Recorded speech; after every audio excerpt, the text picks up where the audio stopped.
నమస్కారం సిటీ వార్తలకు స్వాగతం. ముందుగా ముఖ్యాంశాలు.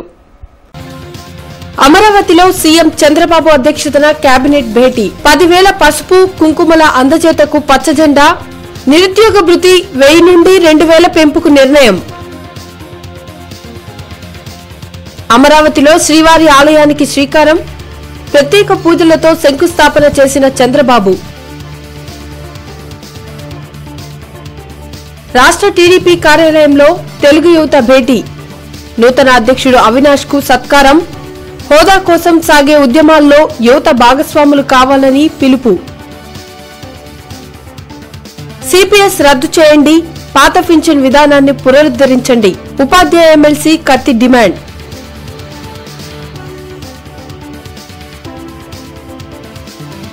ప్రహసనంగా మారిన మిర్చాడ్ పాలకవర్గ నియామకం. ఇప్పటికైనా నియామకం పూర్తి చేయాలని ఆశావాహుల ఆకాంక్ష. ప్రత్యేక హోదా కోసం పలు సంఘాలు, పార్టీలు తలపెట్టిన బంద్ విజయవంతంగా కొనసాగుతోంది. నగరంలో పలు కూడళ్లలో వివిధ సంఘాల నేతలు తెల్లవారుజాము నుండే రోడ్డుపైన బైఠాయించి బంద్కు మద్దతు తెలిపారు. హోదా బంద్కు ఆర్టీసీ జేఏసీ కూడా మద్దతు తెలపడంతో బస్సులు బస్టాండ్కే పరిమితమయ్యాయి. సీఎం చంద్రబాబు అధ్యక్షతన వెలగపూడి సచివాలయంలో కేబినెట్ భేటీ జరిగింది. డ్వాక్రా మహిళలకు ఇచ్చే పసుపు కుంకుమకు గ్రీన్ సిగ్నల్ ఇవ్వడంతో పాటు నిరుద్యోగ భృతిని 1000 నుంచి 2,000 చేసే అంశంపై చర్చించారు. చుక్కల భూముల పరిష్కారంకు చేసే ముసాయిదాకు మంత్రివర్గం ఆమోదం తెలిపింది. వీటితో పాటు పలు కంపెనీలకు భూములు ఇచ్చేందుకు మంత్రివర్గం అంగీకరించింది. నిరుద్యోగ భృతిని 2,000 రూపాయలకు పెంచేందుకు కృషి చేస్తున్నట్లు ఎమ్మెల్యేలకు సీఎం చంద్రబాబు తెలిపారు. వెలగపూడిలో టీడీఎల్పీ సమావేశం నిర్వహించారు. ఫిబ్రవరి 11న ఢిల్లీలో నిర్వహించే ధర్మ పోరాట దీక్షకు ఎమ్మెల్యేలు, ఎమ్మెల్సీలు తప్పకుండా హాజరు కావాలని చంద్రబాబు ఆదేశించారు. ఫిబ్రవరి 12న రాష్ట్రపతిని కలవనున్నట్లు తెలిపారు. వెలగపూడిలో టీడీఎల్పీ సమావేశం నిర్వహించారు. ఫిబ్రవరి 2 నుంచి 4 వరకు అన్ని నియోజకవర్గాల్లో పింఛన్ల పండుగను నిర్వహించాలన్నారు. ప్రభుత్వం ప్రజలకు ఏం చేసిందో వివరించాలని చెప్పారు. ఫిబ్రవరి 1న అసెంబ్లీకి సభ్యులంతా నల్ల చొక్కాలతో హాజరు కావాలన్నారు. రాష్ట్రానికి జరిగిన అన్యాయంపై సభలో చర్చించడం జరుగుతుందని సీఎం వివరించారు. ఎన్నికలకు సిద్దం కావాలన్న చంద్రబాబు ఫిబ్రవరి నెలాఖరు కల్లా అభ్యర్థుల ఎంపిక పూర్తవుతుందన్నారు. రాజధాని గ్రామమైన వెంకటాయపాలెంలో 150 కోట్ల రూపాయలతో తిరుమల తిరుపతి దేవస్థానం శ్రీవారి ఆలయంను నిర్మించనుంది. భూకర్షణం, బీజావాపనం పూజలను సీఎం చంద్రబాబు నిర్వహించారు. రాజధాని అమరావతికి కలియుగ దైవం వెంకటేశ్వర స్వామి ఆశీస్సులు ఉండాలనే ఉద్దేశంతో తిరుమల తిరుపతి దేవస్థానం వెంకటేశ్వర స్వామి దేవాలయాన్ని నిర్మించనుంది. 25 ఎకరాల్లో వెంకటపాలెంలో నిర్మించనున్న దేవాలయ నిర్మాణానికి భూకర్షణం, బీజవాపనం పూజలను చంద్రబాబు నిర్వహించారు. తిరుమల పెదజీయంగార స్వామి పర్యవేక్షణలో టీటీడీ వేద పండితుల శాస్త్రోక్తంగా ప్రత్యేక పూజలు, హోమాలు చేశారు. గర్భగుడి ప్రాంతంలో సీఎం నాగలితో భూమి దున్ని నవధాన్యాలు చల్లారు. ప్రపంచంలో ఉండే దివ్యక్షేత్రాలన్నీ పుణ్యక్షేత్రాల నుంచి పవిత్రమైన మట్టిని జలాలు తీసుకొచ్చి ఈ నెలలో పునీతం చేశాం. అన్ని దేవాలయాల్లో, అన్ని పుణ్యక్షేత్రాల్లో ఆ రోజు మనం అందరం కూడా పూజలు చేసి అక్కడి నుంచి తీసుకొచ్చి ఇక్కడంతా పునీతం చేయడం జరిగింది. ఇప్పుడు ఇక్కడ వెంకటేశ్వర స్వామి. రాష్ట్ర తెలుగు యువత కార్యవర్గ సమావేశం అరండల్పేట రాష్ట్ర టీడీపీ కార్యాలయంలో జరిగింది. నూతన అధ్యక్షులు అవినాష్ ను ఈ సందర్భంగా ఘనంగా సత్కరించారు. రాష్ట్రానికి ప్రత్యేక హోదా, విభజన హామీల అమలు కోసం సీఎం చంద్రబాబు సాగిస్తున్న పోరులో యావత్ యువత భాగస్వాములు కావాలని తెలుగు యువత నూతన అధ్యక్షులు అవినాష్ పిలుపునిచ్చారు. ఫిబ్రవరి 2వ తేదీ నుండి రాష్ట్ర వ్యాప్తంగా అన్ని జిల్లాల్లో 11 వరకు ఆందోళనలు, ప్రదర్శనలు, దీక్షలు, నిరసన కార్యక్రమాలు సాగుతాయన్నారు. అలాగే ఫిబ్రవరి 6న తన పదవీ ప్రమాణ స్వీకారం ఉంటుందన్నారు.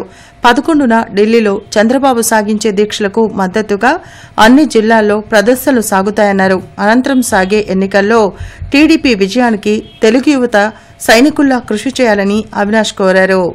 తప్పకుండా రాబోయే రోజుల్లో అన్ని గ్రామాల్లో, అన్ని జిల్లాల్లో కూడా తెలుగు యువత కార్యకర్తలు మిషన్ 2019 పేరుతో మళ్ళీ రాష్ట్రానికి చంద్రబాబు గారి నాయకత్వం ఎంతో అవసరం. 68 ఏళ్ల వయసులో కుటుంబాన్ని సైతం పక్కన పెట్టి ఈరోజు నారా చంద్రబాబు నాయుడు గారు రాష్ట్ర భవిష్యత్తు కోసం, రాష్ట్ర యువతరం కోసం కష్టపడుతున్నారు. ఆయన నాయకత్వాన్ని ముందుకు తీసుకెళ్తున్న బాధ్యత మా అందరిపైన ఉంది. కాబట్టి రాబోయే రోజులు మీ అందరం సైనికుల్లాగా పనిచేయడానికి ఈ యొక్క కార్యవర్గ సమావేశంలో కార్యాచరణ రూపొందించుకోవడం జరిగింది. అదే విధంగా ఈరోజు లోటు బడ్జెట్ ఉన్న రాష్ట్రంలో బీజేపీతో కలిసి ఉన్నంత వరకు రాష్ట్రంలో టీడీపీ పాలన బావుందని, విడిపోయిన తర్వాత రాజకీయం తప్ప మరేం చేయడం లేదని బీజేపీ శాసనసభాపక్ష నేత విష్ణుకుమార్ రాజు విమర్శించారు. పవన్ అవసరం ఇప్పుడు టీడీపీకి ఉన్నట్లు కనిపించిందని విష్ణుకుమార్ రాజు అన్నారు. వెలగపూడి సచివాలయంలో ఆయన మీడియాతో మాట్లాడారు. పింఛన్ల పెంపు, డ్వాక్రా మహిళలకు సాయం టీడీపీకి సానుకూలమైన అంశాలని చెప్పారు. ఇంకా మేము ఇవ్వాల్సింది మాత్రము రైల్వే జోన్ ఒకటి అనౌన్స్ చేయాలి. అది డెఫినెట్గా దట్ ఈస్ ది ప్రజల కోరిక, ఉత్తరాంధ్ర ప్రజల కోరిక, అది కమిట్మెంట్. మేము కూడా ఇదివరకు ఇస్తామని చెప్పాము. అది వాస్తవం. అది రైల్వే జోన్ మాత్రము ఇవ్వవలసిన అవసరం ఉంది. అది ఒకటి పెండింగ్ ఉంది. ఉక్కు ఫ్యాక్టరీ అది పరిశీలనలో అని చెప్తున్నారు, కానీ ముఖ్యమంత్రి గారు ఇచ్చేసారు కదా, ఆల్రెడీ శంకుస్థాపన కూడా చేశారు. ఇప్పుడు రైల్వే జోన్ ఇవ్వకపోతే ముఖ్యమంత్రి గారు రైల్వే జోన్ కూడా ఆయనే ఫౌండేషన్ వేసి ఒక శంకుస్థాపన చేసి ఒక ట్రైన్ కూడా నడిపిస్తారు. ఇప్పుడు ముఖ్యమంత్రి గారు మహిళలకి 10,000 రూపాయలు ఇస్తున్నారు. 10,000 రూపాయలు అంటే చిన్న విషయం కాదు.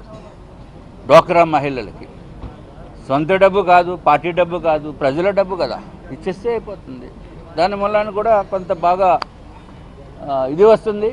కానీ ప్రజలు నమ్మరు. ఇది ఓన్లీ ఎలక్షన్కి పాలిటిక్స్ తప్ప వేరేది కాదు అనేది ప్రజలకు తెలుసు.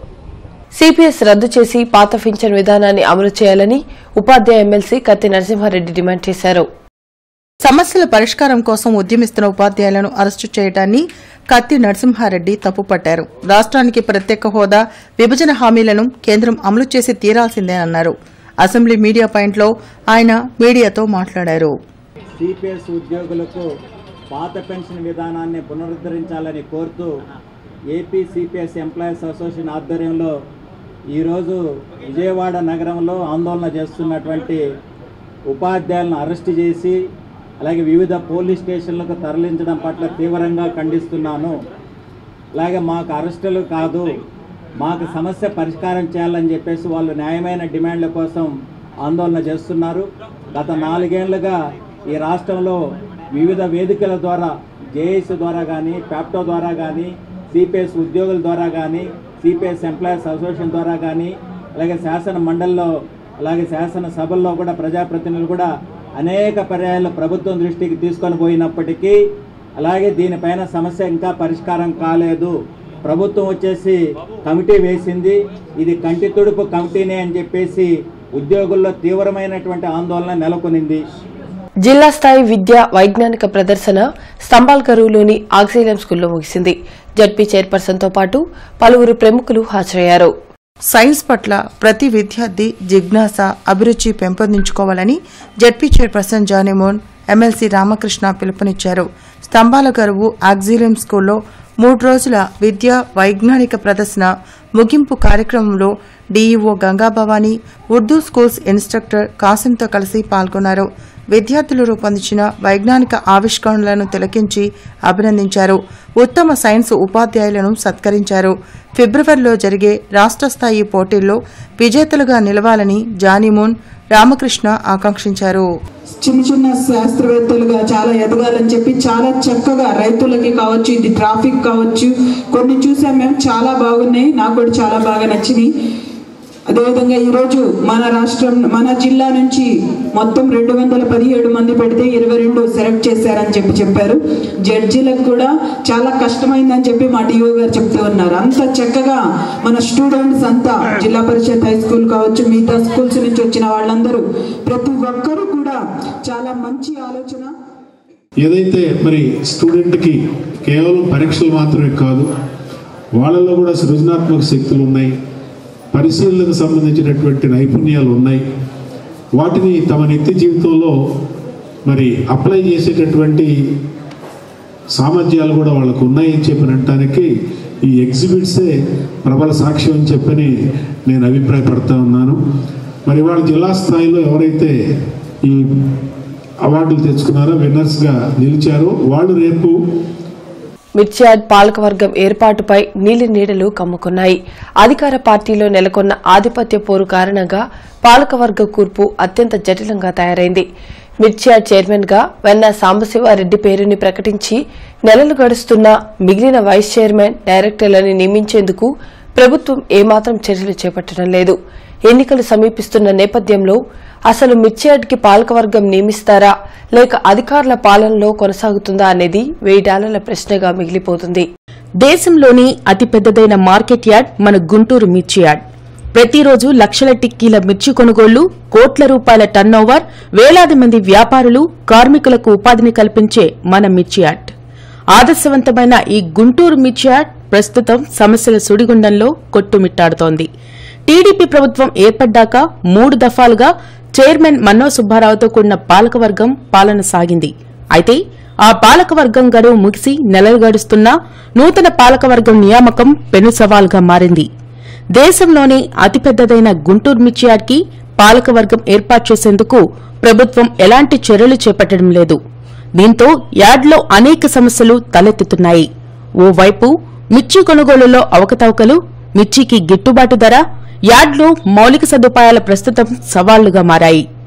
యార్డ్కి పాలకవర్గం ఉండి కీలక నిర్ణయాలు తీసుకోవడం ద్వారానే రైతుకు గిట్టుబాటు ధర రావడం, కొనుగోళ్లు పెరగడం, మిర్చి ఎగుమతులు పెరగడం వంటి అంశాలు ముడిపడి ఉన్నాయి. గతంలో నూతన యార్డ్ చైర్మన్ గా వెన్నా సాంబశివారెడ్డి పేరును సాక్షాత్తు మంత్రి పుల్లారావు ప్రకటించారు.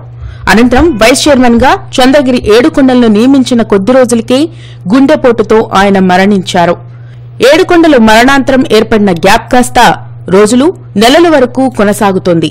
వైస్ చైర్మన్ పదవి కోసం వడ్డెర సామాజిక వర్గంతో పాటు అనేక మంది పోటీ పడుతున్నారు. పైగా మిర్చియాడ్ పాలకవర్గ నియామకం విషయంలో నేతల మితిమీరిన జోక్యం పెరిగిపోయింది. దీంతో వైస్ చైర్మన్, డైరెక్టర్ల పదవుల కోసం ఆశావాహుల సంఖ్య అనూహ్యంగా పెరిగిపోయింది. నేతల మధ్య నెలకొన్న ఆధిపత్య పోరుతో అధిష్టానానికి తలనొప్పులు మరింత ఎక్కువయ్యాయి. ఎవరికి పదవులు కేటాయించి ఎవరిని సంతృప్తిపరచాలో అర్థం కాక మల్లగుల్లాలు పడుతున్నారు. సాక్షాత్తు జిల్లాకు చెందిన మంత్రి పుల్లారావు చైర్మన్ పేరుని ప్రకటించినప్పటికీ పాలకవర్గం ఏర్పాటు పూర్తి కాక ఆయన మాటకు విలువ లేకుండా పోయింది. పైగా నేతలందరినీ సమన్వయపరిచి మిర్చియాడ్ పాలకవర్గం నియామకం విషయంలో ఏకాభిప్రాయం తీసుకురావడంలో జిల్లా పార్టీ అగ్రనేతలు పూర్తిగా విఫలమయ్యారు. వైస్ చైర్మన్ నియామకం ప్రధాన సమస్యగా మారడంతో పాటు డైరెక్టర్ల సెలక్షన్ మరింత జటిలంగా తయారైంది. వైస్ చైర్మన్ పదవిని ఏ సామాజిక వర్గానికి ఇవ్వాలో ఇప్పటికీ తేల్చలేకపోతున్నారు. అదేవిధంగా డైరెక్టర్ల పదవులకు సైతం వందల సంఖ్యలో పేర్లు వినిపిస్తున్నాయి. ఇందులో ప్రధాన సమస్య ఏమిటంటే మిర్చియాడ్ పరిధిలో లేని, ఏ సంబంధం లేని పార్లమెంట్ సభ్యులు, ఎమ్మెల్యేల జోక్యం మరింతగా పెరిగిపోవడంతో యార్డ్ పాలకవర్గం నియామకం ప్రశ్నార్థకంగా మారింది. ఇప్పటికీ విడివిడిగా ఆశావాహులతో కూడిన 3 జాబితాలను సిద్దం చేసి అధిష్టానానికి పంపారు. పోటాపోటీగా పంపిన జాబితాల్లో ఎవరిని ఉంచాలో, ఎవరి పేర్లు తొలగించాలో అర్థం కాక అధిష్టానం తీవ్ర స్థాయిలో కసరత్తు చేస్తోంది. అసలు ఇన్ని నెలల పాటు మిర్చియాడ్ పాలకవర్గం ఏర్పాటు వాయిదా వేయడం పట్ల అనేక అనుమానాలు తావిస్తోంది. పార్టీ కోసం దశాబ్దాల తరబడి కష్టపడిన వారికి పదవులు ఇస్తారా, లేక పైరవీలు చేసేవారికి పదవులు కట్టబెడతారా అనే సందేహాలు వ్యక్తమవుతున్నాయి. వీటికి తోడు డబ్బులు ముట్ట చెప్పేవారికి మిర్చియాడ్ పదవులు దక్కనున్నాయా అనే గుసగుసలు కూడా వినిపిస్తున్నాయి. 2019 సాధారణ ఎన్నికలు సమీపిస్తున్న నేపథ్యంలో గుంటూరు మిర్చియాడ్కి నూతన పాలకవర్గం ఏర్పాటు చేయడం రాష్ట్ర ప్రభుత్వ తక్షణ కర్తవ్యం. మిర్చియాడ్ పాలకవర్గ నియామకం విషయంలో ఎవరిని నొప్పించకుండా ముఖ్యమంత్రి నారా చంద్రబాబు నాయుడు ఎలాంటి నిర్ణయం తీసుకుంటారో వేచి చూడాలి. ఫిబ్రవరి 15 అనంతరం జిల్లాలో ఎమ్మెల్సీ ఎన్నికల కోడ్ అమల్లోకి వచ్చే అవకాశం ఉన్నందున ఆలోగా మిర్చియాడ్కి కనుక పాలకవర్గ నియామక ప్రక్రియ పూర్తి కాని పక్షంలో ప్రస్తుతం జరుగుతున్న పర్సన్ ఇన్ఛార్జ్ పాలనలో మిర్చియాడ్ పరిపాలన సాగనుంది. అసెంబ్లీలో గవర్నర్ ప్రసంగం అసత్యాలతోనూ రాజ్యాంగ ఉల్లంఘనతోనూ సాగేలా చేసిన ఘనత టీడీపీ ప్రభుత్వానిదేనని వైఎస్సార్ కాంగ్రెస్ ఎద్దేవా చేసింది. కేబినెట్ రూపొందించిన ప్రసంగం అంతా ప్రజలను మోసపుచ్చేలా ఉందని ఎమ్మెల్సీ ఉమ్మారెడ్డి వెంకటేశ్వర్లు ఆరోపించారు. గురువారం జిల్లా వైఎస్సార్ కాంగ్రెస్ పార్టీ కార్యాలయంలో పార్టీ నేతలు కిలారి రోసయ్య, రావి వెంకటరమణ తదితరులతో కలిసి విలేకరులతో మాట్లాడారు. చంద్రబాబు ప్రజా వ్యతిరేక విధానాలకు ప్రజలు గుణపాఠం చెప్పే గడియ వచ్చిందని ఉమ్మారెడ్డి వివరించారు. ఈ గవర్నర్ ప్రసంగం చేసేటప్పుడు మీరు నిశ్చితంగా గనక పరిశీలిస్తే సరిగ్గా ఎదురుగా కూర్చొని ఎవరైతే ఆ ప్రసంగాన్ని రూపొందించి మంత్రిమండలితో ఆమోదింపజేసి గవర్నర్కి చదవమని ఇచ్చాడో ఆ ముఖ్యమంత్రి గారు ఎదురుగానే కూర్చొని ఉన్నాడు. ఆ పక్కన ఈ పక్కన ఒకరు అసెంబ్లీ స్పీకర్ కూర్చొని ఉన్నారు. ఏ స్పీకర్ అయితే రాజ్యాంగ నిబంధనల ప్రకారం ఫిరాయించిన వాళ్ళ మీద యాక్షన్ తీసుకోలేదో ఆయన ఒక పక్కన ఉన్నాడు. రెండో పక్కన శాసన మండలి స్పీకర్ చైర్మన్ ఉన్నాడు. ఆయన కూడా అదే పని చేశాడు. శాసన మండలిలో ఫిరాయించిన వాళ్ళ మీద కూడా ఆయన యాక్షన్ తీసుకోవాలా. సో ప్రోత్సహించిన వాళ్ళు ఉన్నారు, చెప్పమన్న వాళ్ళు ఉన్నారు. ఆఖరికి గవర్నరు, రాజ్యాంగాన్ని ఉల్లంఘించినటువంటి గవర్నరు ప్రసంగాన్ని వినే దుస్థితి నిన్నబట్టింది ఆంధ్రప్రదేశ్ ప్రజానీకాన్ని. తూర్పు ఎమ్మెల్యే ముస్తఫాకు వైఎస్సార్ కాంగ్రెస్ పార్టీ శ్రేణులు ముక్త కంఠంతో బాసటగా నిలిచాయి. టికెట్ ఇవ్వద్దంటూ అసమ్మతి నేతలు చేసిన ఆరోపణలను త్రిప్పికొట్టారు. నీతి నిజాయితీగా ప్రజా సంక్షేమం కోసం పాటుపడుతున్న ఎమ్మెల్యే ముస్తఫాపై కొందరు స్వార్థంతో ఆరోపణలు చేయడాన్ని సహించబోమని తూర్పు వైఎస్సార్ కాంగ్రెస్ నేతలు హెచ్చరించారు. పార్టీ నేతలు నసీర్ అహ్మద్, గులాం రసూల్, చాంద్ బాషా చేసిన ఆరోపణలపై భగ్గుమన్నారు. గత ఎన్నికల్లో సైతం ముస్తఫాను ఓడించేందుకు వారు ప్రయత్నించడంతో మెజారిటీ తగ్గిందన్నారు. నేడు కూడా బ్లాక్మెయిల్ చేసి ఇతర పార్టీలోకి వెళ్లాలనే దురుద్దేశంతో ముస్తఫాపై అసత్య, అభ్యంతరకర ఆరోపణలు చేస్తున్నారని ఆరోపించారు. వచ్చే ఎన్నికల్లో 30,000 మెజారిటీతో ఎమ్మెల్యేగా గెలిచి మంత్రి కావడం ఖాయమని పార్టీ నేతలు కర్నూమ, సంకూరి, పూనూరు, మహమూద్, అబీద్, అప్సర్, శ్రీనివాసరెడ్డి ప్రకటించారు. మేమందరం కూడా పూర్తి స్థాయిలో ముస్తఫా గారి వెనకాల నడవడానికి సంసిద్ధంగా ఉన్నాం. ఇప్పుడు దాకా నడుస్తూ ఉన్నాం, ఇక మీదట కూడా ఆయన వెనకాల నడుస్తూ ఉంటాం. ఈ టైంలో ఈ విధమైన ఎలిగేషన్స్ పెట్టి ఇట్లా చేయడం అనేది కరెక్ట్ కాదని చెప్పేసి మేము వారికి తెలియజేసుకుంటూ, ఏదైనా అభ్యంతరాలు కానీ ఇట్లాంటి ఏదైనా ఉంటే, పార్టీ సమస్యలు ఏదైనా ఉంటే వితిన్ ద పార్టీ చర్చించుకోవాలా. ఎమ్మెల్యే గారి మీద ఏదైనా అసంతృప్తి ఉంటే అవసరమైతే జగన్మోహన్ రెడ్డి గారి మీద జగన్మోహన్ రెడ్డి గారికి కంప్లైంట్ చేయాలా. లేదు పడితే ఏదైతే ఇక్కడ పార్టీ నాయకులు ఉన్నారో వాళ్ళ దగ్గరికి వెళ్ళి ఈ సమస్యలన్నీ తెలుపుకోవాలా.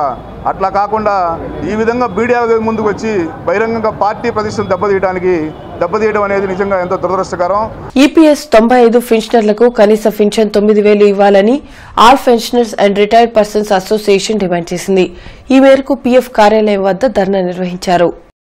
ప్రస్తుతం వస్తున్న 2,300 రూపాయలతో తాము ఎలా జీవించాలో ప్రభుత్వాలే తెలపాలని pensioners and retired persons association అన్నారు. సుప్రీంకోర్టు తీర్పును ఇష్టమొచ్చినట్లు పీఎఫ్ అధికారులు అమలు చేయడంపై అసోసియేషన్ జిల్లా ప్రధాన కార్యదర్శి ప్రసాద్ అభ్యంతరం వ్యక్తం చేశారు. ధర్నాలో సీఐటీయూ నాయకులు ఆది నికల్సన్ తదితరులు పాల్గొన్నారు. ఈ ఈపీఎస్ 95 పెన్షనర్లు ఎవరైతే ఉండారో వీళ్ళందరూ కూడా మా కనీస పెన్షన్ 9,000 రూపాయలు ఉండాలని చెప్పేసి, అట్లాగే మాకు ఈ దేశంలోని ఇతర పెన్షనర్లకు ఉండేటువంటి డిఏ సౌకర్యం ఏదైతే ఉందో దాన్ని అమలు చేయాలని చెప్పేసి, మాకు ఈఎస్ఐ ద్వారా వైద్య సదుపాయం అందించాలని చెప్పేసి, గతంలో ఈ ఈపీఎస్ చట్టంలో ఉండేటువంటి సౌకర్యాలు ఏవైతే ఉన్నాయో, కమ్యూటేషన్ ఏదైతే ఉందో ఇట్లాంటి వాటన్నిటిని కూడా తొలగించడం జరిగింది. వీటన్నిటిని కూడా తిరిగి అమలు చేయాలని చెప్పేసి ఇవాళ జరుగుతున్నటువంటి బడ్జెట్ సమావేశాల్లో ఈపీఎస్ పెన్షనర్ల గురించి ఒక నిర్ణయం తీసుకోవాలని చెప్పేసి ప్రభుత్వాన్ని కోరుతూ ఇవాళ భారతదేశ వ్యాప్తంగా ఈ ప్రావిడెంట్ కార్యాలయాలు ఏవైతే ఉన్నాయో ఈ కార్యాలయాల దగ్గర మేము ధర్నాని చేస్తున్నాం. ఏపీకి ప్రత్యేక హోదాపై మాట్లాడే నైతిక అర్హత సీఎం చంద్రబాబుకి లేదని వైసీపీ నేత అప్పిరెడ్డి అన్నారు. మొదటి నుంచి ప్రత్యేక హోదా కోసం పోరాడింది జగన్ అని అప్పిరెడ్డి గుర్తు చేశారు. జిల్లా వైసీపీ కార్యాలయంలో ఆయన మీడియాతో మాట్లాడారు. హోదా కోసం చంద్రబాబు ఢిల్లీలో చేయబోయే దీక్షను ప్రజలు నమ్మే స్థితిలో లేరని చెప్పారు. స్పెషల్ స్టేటస్ కోసం పోరాడిన వారిపై బనాయించిన పోలీస్ కేసులను బేషరతుగా కొట్టివేయాలని అప్పిరెడ్డి డిమాండ్ చేశారు. ప్రతి ఎఫ్ఐఆర్లో ఉంది demanding for special status of Andhra Pradesh. Andhra Pradesh వీళ్ళకి ప్రత్యేక హోదా కావాలని రోడ్లు ఎక్కుతా ఉన్నారు. ఇది నేరం, ఇది ఘోరం, ఇది పాపం. ఏంటండి ప్రత్యేక హోదా మేము కోరడం నేరమా? ఏదో అసలు మునిగిపోయినట్టు, కొంపలన్నీ కూడా మునిగిపోయినట్టు ప్రత్యేక హోదా అనే పదాన్ని పలికినటువంటి ప్రతి ఒక్కరిపైన కూడా ఈ రకమైన కేసులు పెట్టి ఇవాళ మమ్మల్ని కోర్టుల చుట్టూ తిప్పిస్తా ఉన్నావే. జీవో నెంబర్ 12 ప్రకారం కాంట్రాక్ట్ అవుట్సోర్సింగ్ ఉద్యోగులందరికీ సమాన పనికి సమాన వేతనం ఇవ్వాలని సిఐటియు డిమాండ్ చేసింది. పాతగుంటూరు సిఐటియు భవన్లో ఏర్పాటు చేసిన విలేకరుల సమావేశంలో contract outsourcing employees JAC chairman Netaji, కార్యదర్శి ముత్యాలరావు మాట్లాడారు.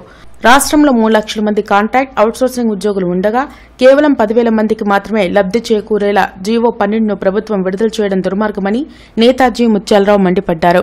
కాంట్రాక్ట్ అవుట్సోర్సింగ్ ఉద్యోగులందరికీ గనక ఈ జీవో వర్తింపజేయకపోతే రానున్న కాలంలో ఈ ప్రభుత్వానికి కాంట్రాక్ట్ అవుట్సోర్సింగ్ ఉద్యోగులు తగిన శాస్తి చేస్తారు అని చెప్పేసినటువంటిది ఈ సందర్భంగా ప్రభుత్వాన్ని హెచ్చరిస్తా ఉన్నాం. ఆ రకమైనటువంటి స్థితికి దిగజారకుండా ఈ కాంట్రాక్ట్ అవుట్సోర్సింగ్ ఉద్యోగులందరికీ కూడా ఈ బేసిక్ వేతనంతో పాటు 180 రోజుల వేతనంతో కూడినటువంటి మెటర్నిటీ లీవులు, అట్లాగే చనిపోయినటువంటి కాంట్రాక్ట్ అవుట్సోర్సింగ్ ఉద్యోగులకి 5 లక్షల రూపాయలు ఎక్స్గ్రేషియా, అట్లా వాళ్ళ కుటుంబ సభ్యులకి ఉద్యోగం ఇవ్వాలని చెప్పేసి టీజేపీఎస్ కళాశాలలోని డిపార్ట్మెంట్ ఆఫ్ ఫిజిక్స్ ఆధ్వర్యంలో రాష్ట్ర స్థాయి క్విజ్ పోటీలు జరిగాయి. విద్యార్థుల్లో సైంటిఫిక్ టెంపర్మెంట్ ను ప్రోత్సహించేందుకు ఇలాంటి పోటీలు దోహదపడతాయని కళాశాల ప్రిన్సిపల్ అనిల్ కుమార్ అన్నారు. దేశాభివృద్ధికి నూతన ఆవిష్కరణలు అవసరమని తెలిపారు. ఈ పోటీల్లో 30 కళాశాలల స్టూడెంట్స్ పాల్గొన్నారు. విద్యార్థులు వారితో ఒకరు మాట్లాడుకుంటూ వాళ్ళ ఐడియాలను ఒకరు షేర్ చేసుకుంటూ ఎట్లాగైతే కొత్త ఐడియాలని మరి ప్రభుత్వం ఏ విధానాన్ని అయితే ఇప్పుడు అవలంబిస్తుందో ఇంక్యుబేషన్ సెంటర్స్ పెట్టమని లేదా ఇన్నోవేటివ్ ఐడియాస్తో విద్యార్థులు రావాలని ప్రభుత్వం కూడా ఎంకరేజ్ చేస్తూ వాళ్ళకి అవార్డ్స్ ఇస్తూ ఉంది. అలాంటి వాతావరణంలో విద్యార్థులు వాళ్ళ మేధస్సుకి పదును పెట్టి కొత్తగా ఆవిష్కరణలు ఏం చేయొచ్చు అనే విషయాన్ని కొంచెం ఆలోచిస్తారనే ఉద్దేశంతో ఇలాంటి సమావేశాలు నిర్ణయిస్తున్నాం. మార్చి 31వ తేదీన గుంటూరులో కళాప్రపూర్ణ కొండవీటి వెంకట కవి శత జయంతి సభ జరగనుంది. ఎమ్మెల్సీ డొక్కా మాణిక్యవర ప్రసాద్, మాజీ ఎమ్మెల్సీ కెఎస్ లక్ష్మణరావు నేతృత్వంలో నిర్వహణ కమిటీ ఏర్పాటైంది. రైతాంగం, సామాజిక సమస్యల పరిష్కారం కోసం కొండవీడు వెంకట కవి చేసిన రచనలు ఎంతగానో దోహదపడ్డాయని వారు వెల్లడించారు. ఆయన రచనలు సమాజానికి పరిచయం చేయాల్సిన అవసరం ఎంతైనా ఉందని వారు పేర్కొన్నారు. మార్చి 31వ తేదీన గుంటూరులో జరిగే కొండవీడు వెంకట కవి శత జయంతి కార్యక్రమంలో అందరూ పాల్గొని జయప్రదం చేయాలని మాణిక్యవర ప్రసాద్, లక్ష్మణరావు సూచించారు. కొండవీటి వెంకటగారి గారి కర్ణుడు మరి ఎవరెవరు ఇన్ఫ్లుయెన్స్ అయ్యారో నాకు తెలియదు, కానీ వాళ్ళిద్దరి రచనలు చాలా గొప్పగా ఉంటాయి. మా జాషువా కళాపీఠం తరఫున మార్చి 31 కంటే ముందు ఒకరోజు కొండవీటి వెంకటకవి గారు, జాషువా కర్ణుడు, ఇద్దరు కర్ణుల మీద మంచి సాహిత్య సభ జరుపుతాం మేము. ఎందుకంటే ఆ 31కి ప్రిపరేటరీ ఉందండి. కొండవీటి వెంకటకవి గారి శత జయంతి ఉత్సవాల సమావేశం జరుగుద్ది. ఈ మార్చి 31న జరిగే సమావేశంలో వెంకటకవి గారు రచించినటువంటి రచనలు 2 వాల్యూమ్స్గా ఆవిష్కరించబడతాయి.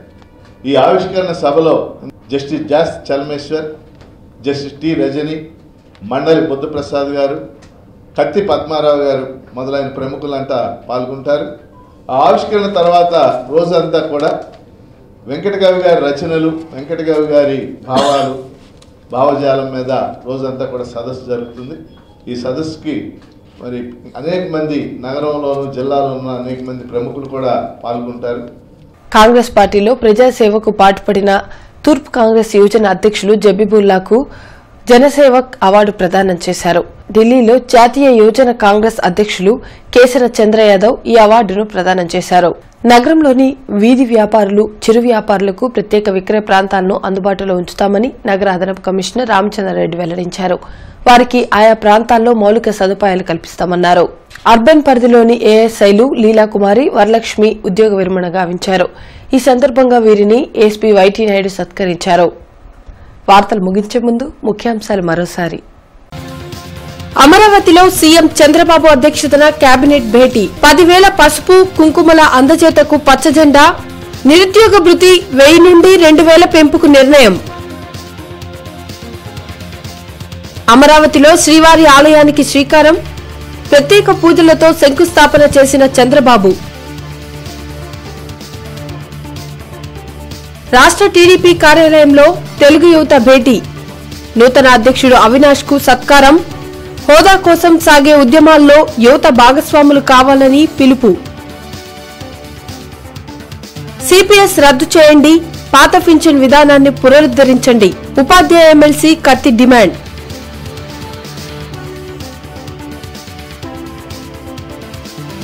ప్రహసనంగా మారిన మిర్చాడ్ పాలకవర్గ నియామకం. ఇప్పటికైనా నియామకం పూర్తి చేయాలని ఆశావాహుల ఆకాంక్ష. ఇవి ఇప్పటి వరకున్న అప్డేట్స్. మరిన్ని అప్డేట్స్ తో మళ్ళీ కలుద్దాం. అంతవరకు సెలవు. నమస్కారం.